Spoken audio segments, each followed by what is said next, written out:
to the Security Lab podcast.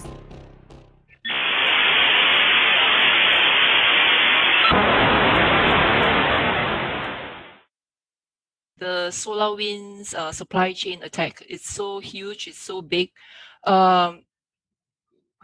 We know how big it is, we know how scary the attack is, and we know about the vendors that were involved. There are like big name technology vendors. There are also big name cybersecurity vendors. But when we ask about where the SolarWinds attacks happen, nobody really paid attention to that. So, but something has happened in Singapore, whereby as a result of the SolarWinds attack, Singapore's monetary authority has decided to come up with a new set of central banking rules. So have you guys heard about it? The guidelines that was introduced in January 2021 was seen to be a direct response into what happened with the SolarWinds attack. In fact, if you look at it in the general scope, there were 7 key areas where the document was actually changed. The ones that are notable would be, for example, is part of senior management composition.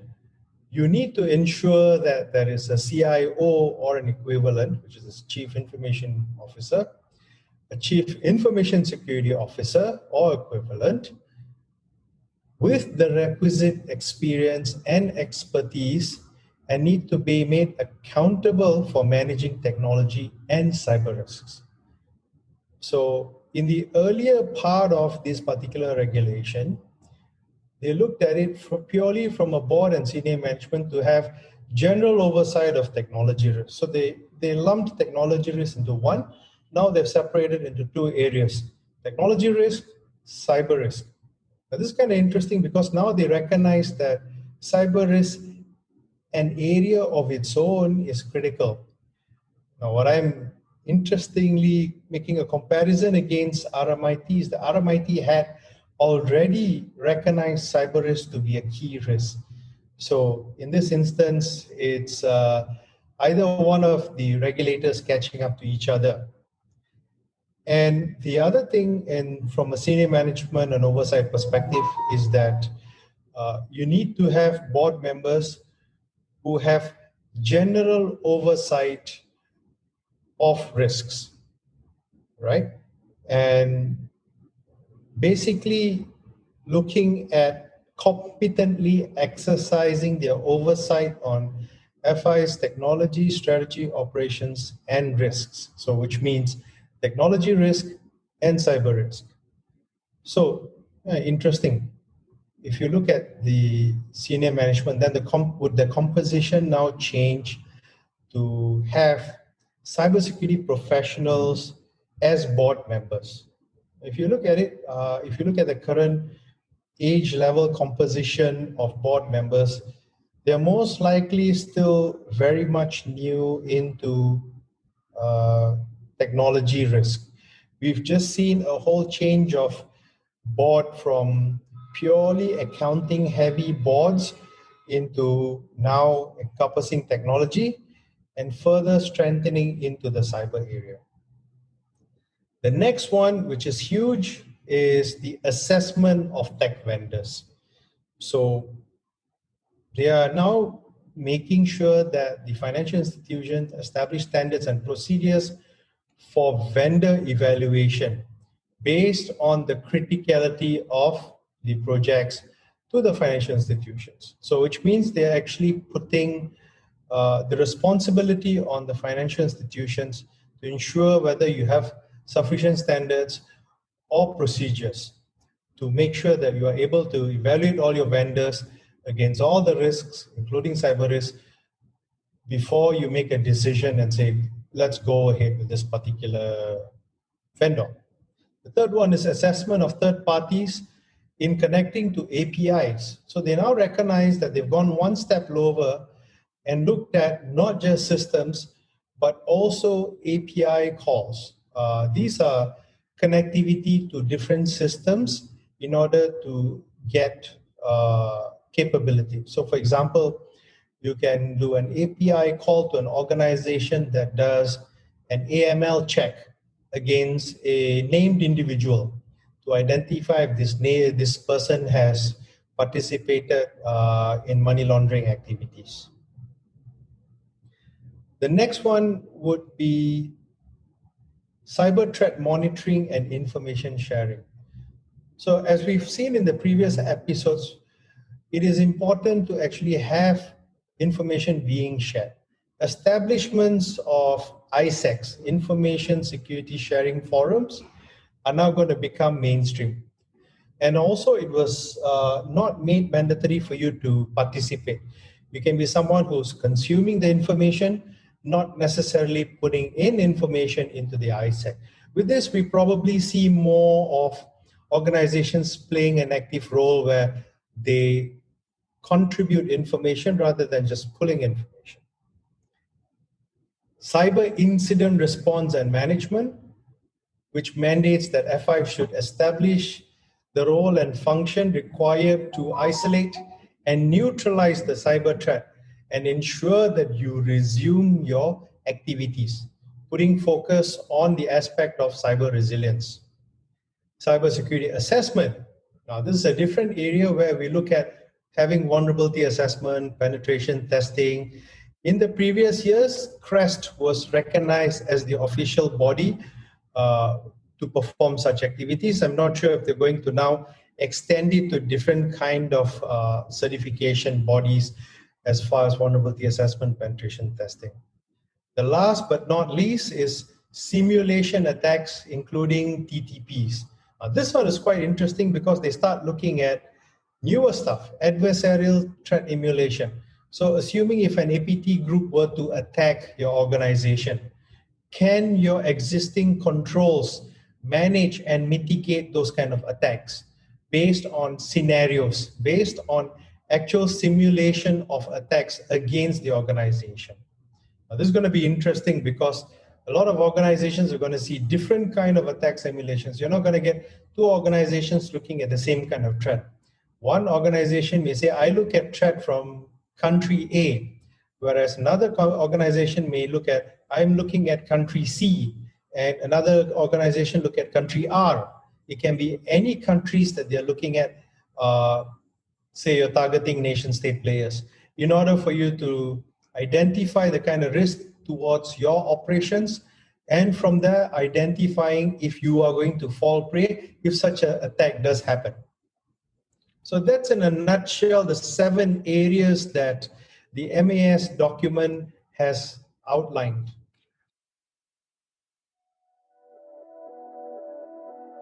Enjoying the show so far?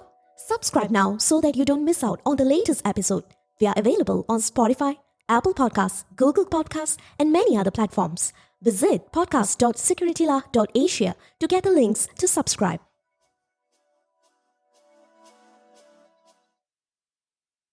Doc, so MAS technology risk management document, and then Malaysia also has its own, which is the RMIT risk management for in technology for financial institutions.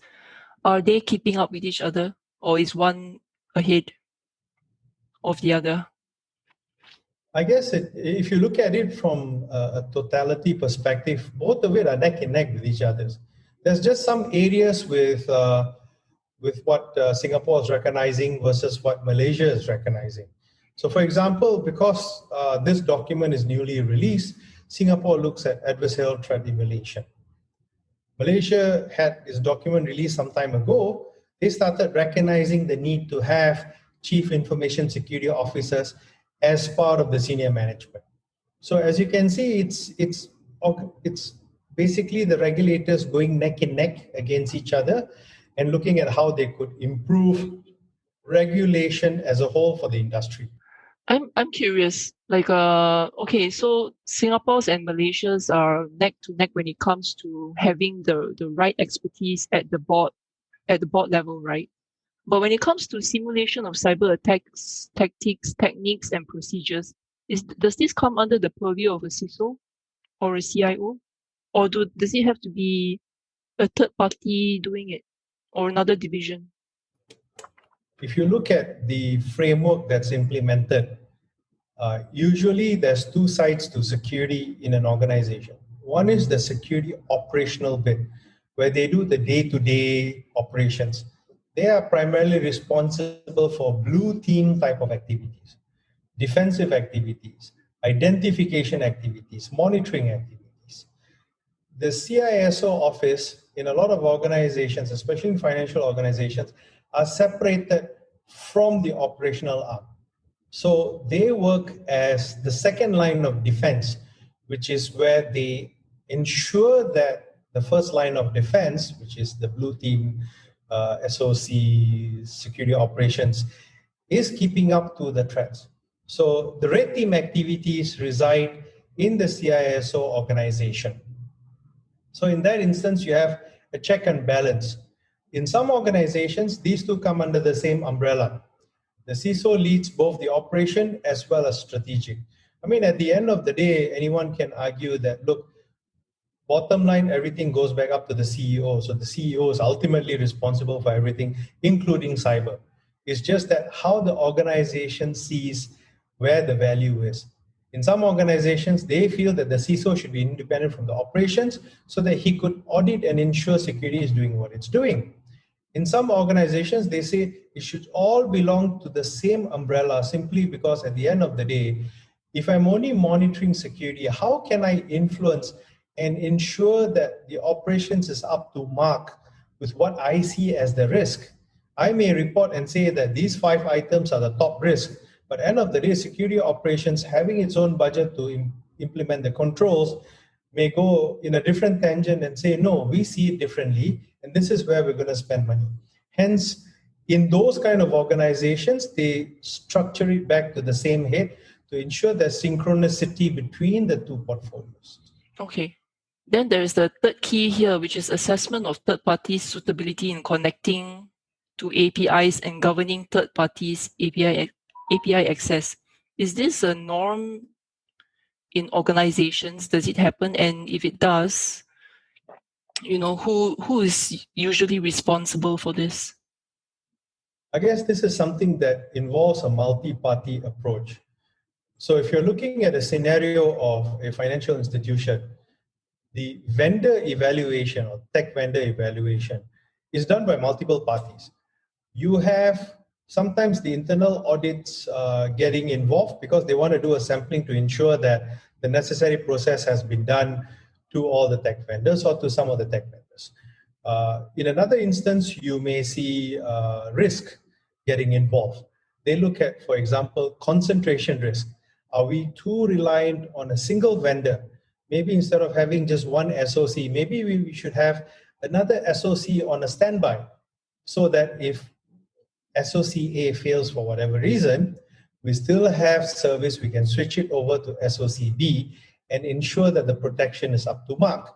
We also have cybersecurity playing similar kind of roles. Is the service secure? Is the vendor secure? I guess the bigger question is, with all these new regulations in place, would it have stopped SolarWinds issue? I guess that's the one that's running in our head because you have new regulations coming in. The point that I'm trying to grasp is, if you had this a year ago, would it have prevented SolarWinds from happening? That's what's running in my head. And to be honest, if you look at organization, there's this particular issue with SolarWinds. SolarWinds had a supply chain attack.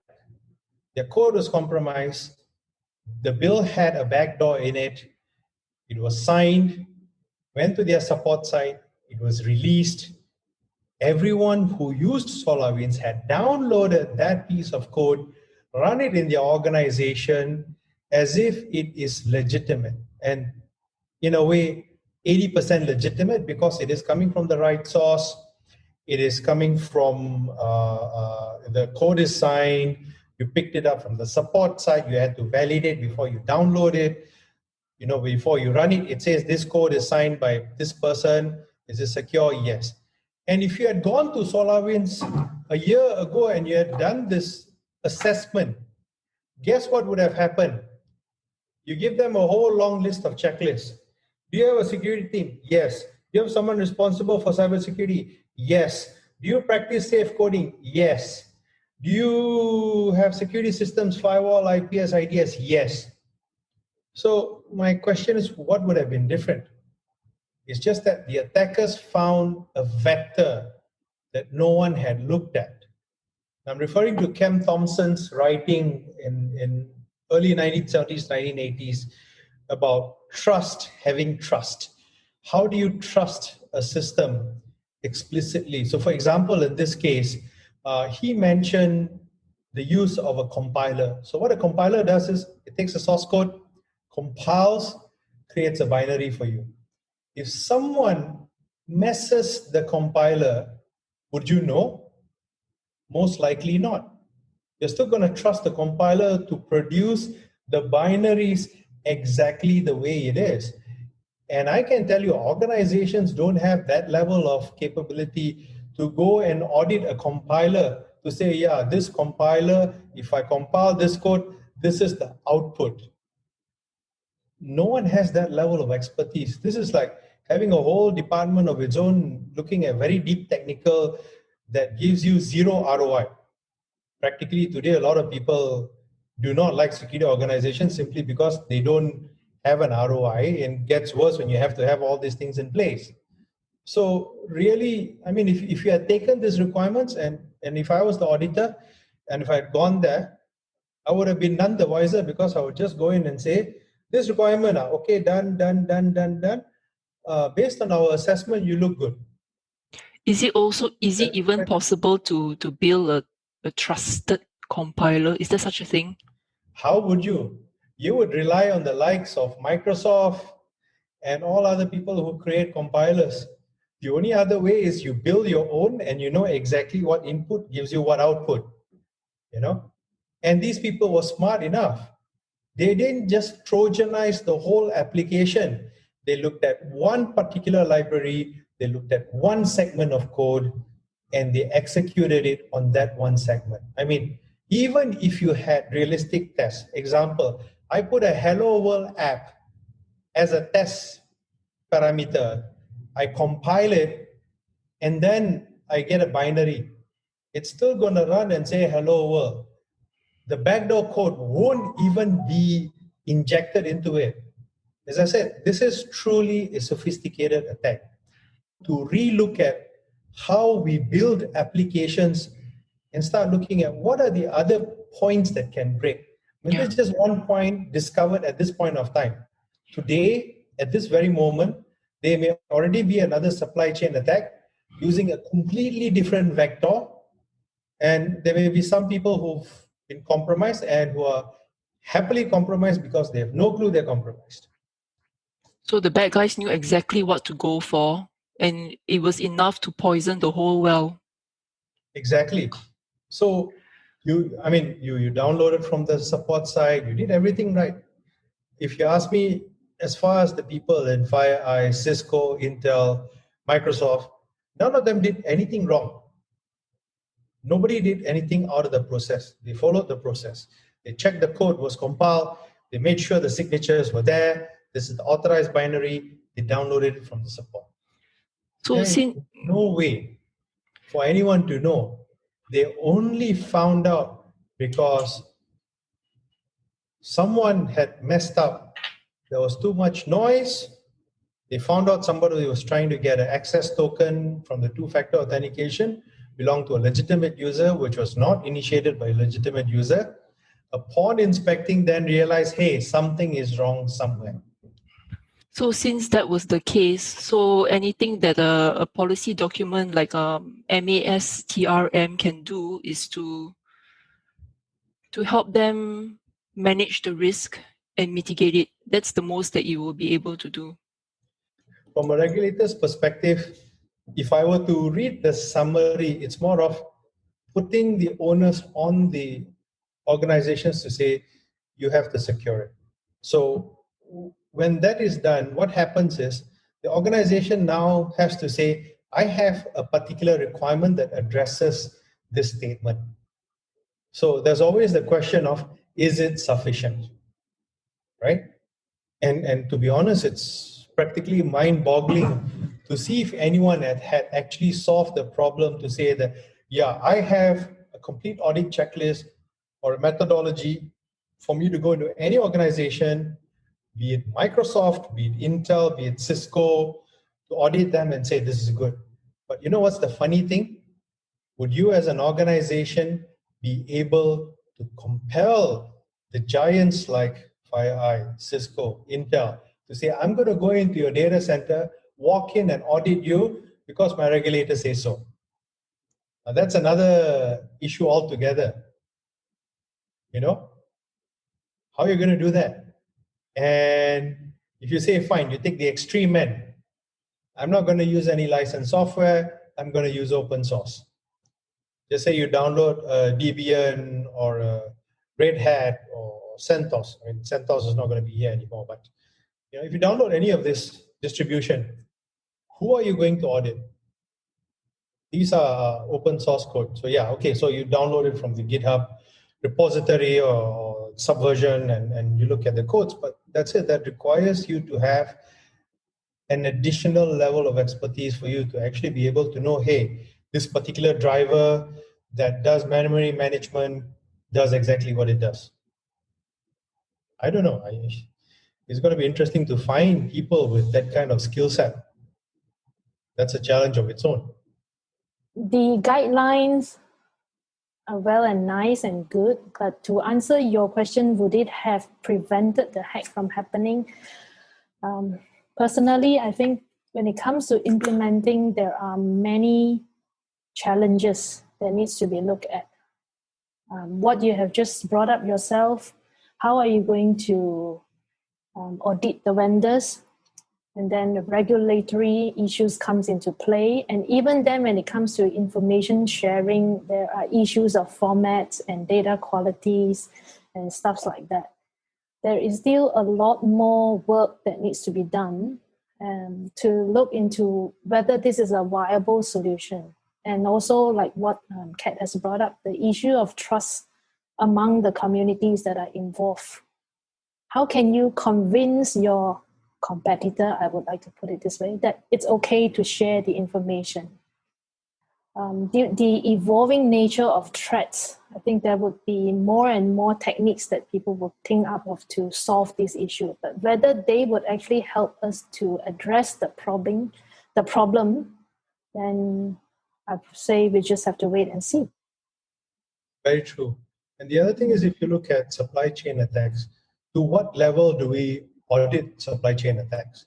Do I audit a vendor and say, okay, for example, vendor X. Vendor X has a solution for me. I audit. Do I stop there? Or do I look at what their ecosystem is? Say if they use open source library T, then do I look at the open source library as well? It's a lot of things that we don't know. Or do we then assume and say, since I'm buying this solution from you, you audit them, you give me your checklist, and I'll say, yeah, they've done their due diligence. I'm happy with them doing their due diligence. Do I put a stop there and say, this should be fine? We're good enough. Then to what level do we go to? Because it's really a gray area, Can I go and audit, say, open source library? Can I ask them, I want you to show me what you've done and all that? They probably say, look, we are just doing this for fun. You want to use the library, use it as it is. We have no problems, but don't impose anything on me. I don't owe you anything. I have no commercial agreements with you. I'm just doing it out of fun. I got time, I do bug fixes. I don't have time, I don't do bug fixes. So what do we do? Because at the end of the day, these components are used by commercial software, which now I have a requirement to make sure whatever they use is secure. That's the problem. Because to what degree do you do the audit? We don't know. Do we go right to the end of the supply chain? Do we look at the things in the middle, the intermediary? Because if you look at it, for example, an open source library is not signed. You download a piece of code, you compile it, it becomes a binary.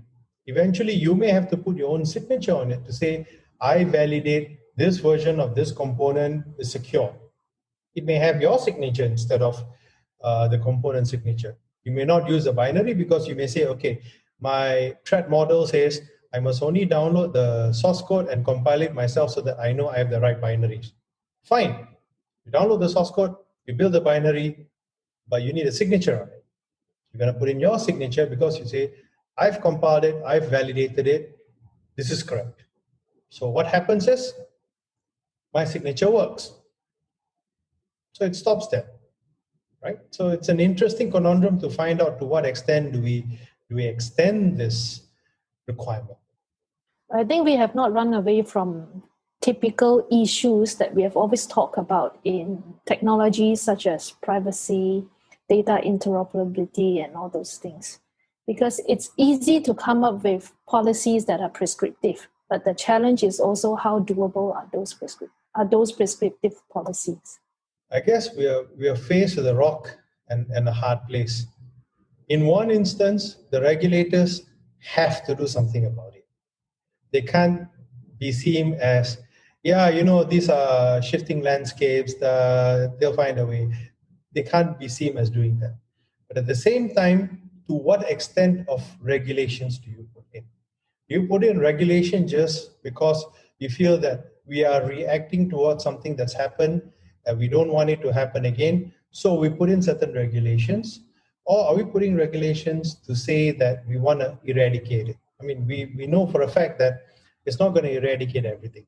Probably reduces the risk, but still the risk is there. The question is the control sufficient or even effective against the risk that we are managing? To me, these are also reactive approaches. But in security, with all your experience, is it possible to adopt a proactive approach when dealing with all these threats and stuff? Yes, you can put in proactive approaches. Deception-based technologies work very well in these kind of scenarios. Deception-based technologies assume you are hacked. It says you're hacked, you have all these threat actors running loose in your organization.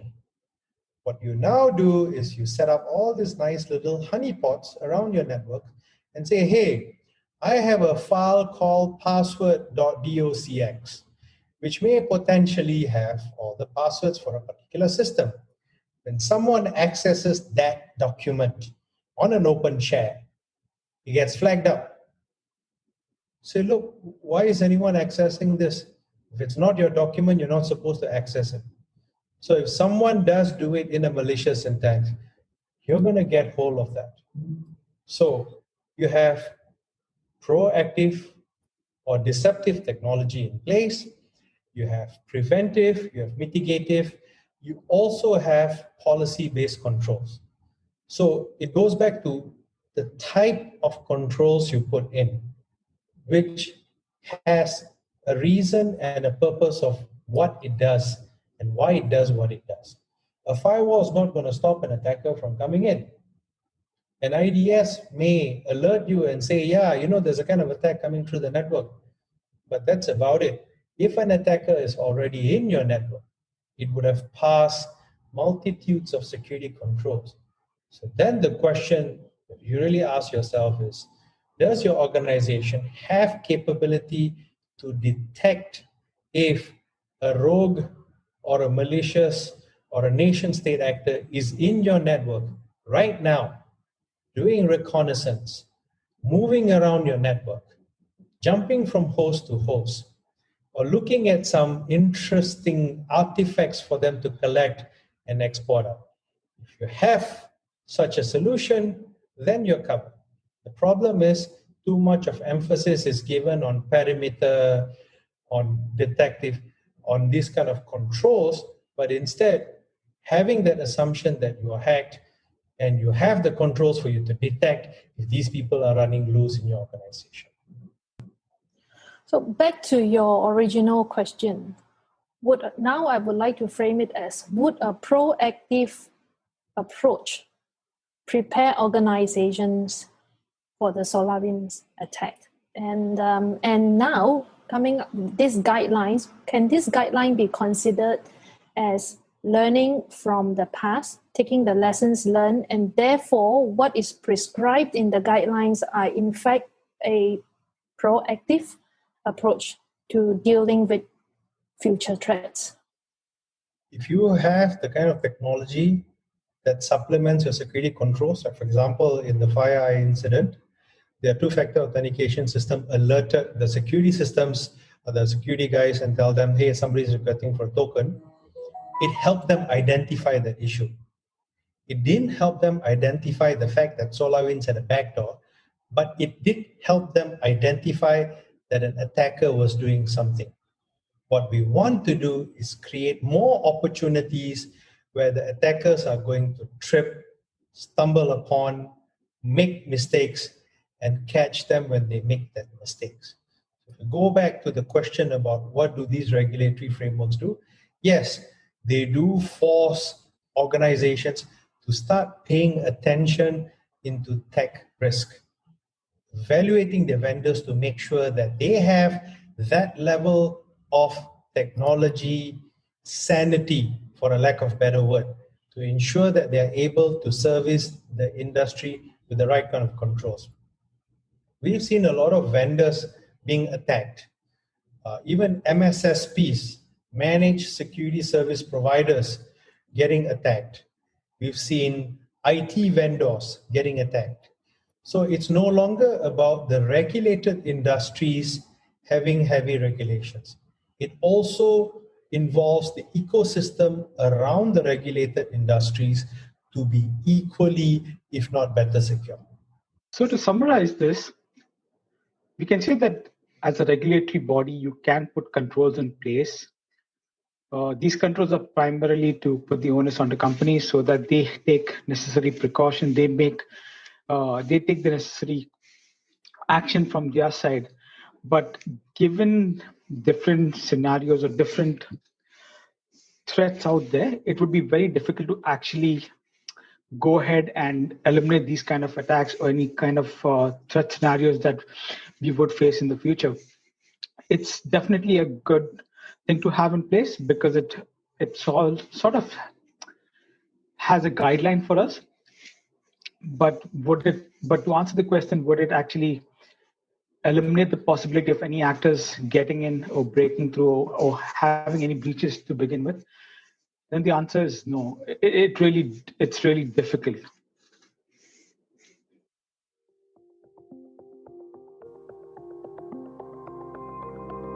Thanks for joining us this week on Security Lab. Make sure to visit our website at securitylab.asia, where you can subscribe to the show in iTunes, Spotify, or via RSS so you'll never miss a show.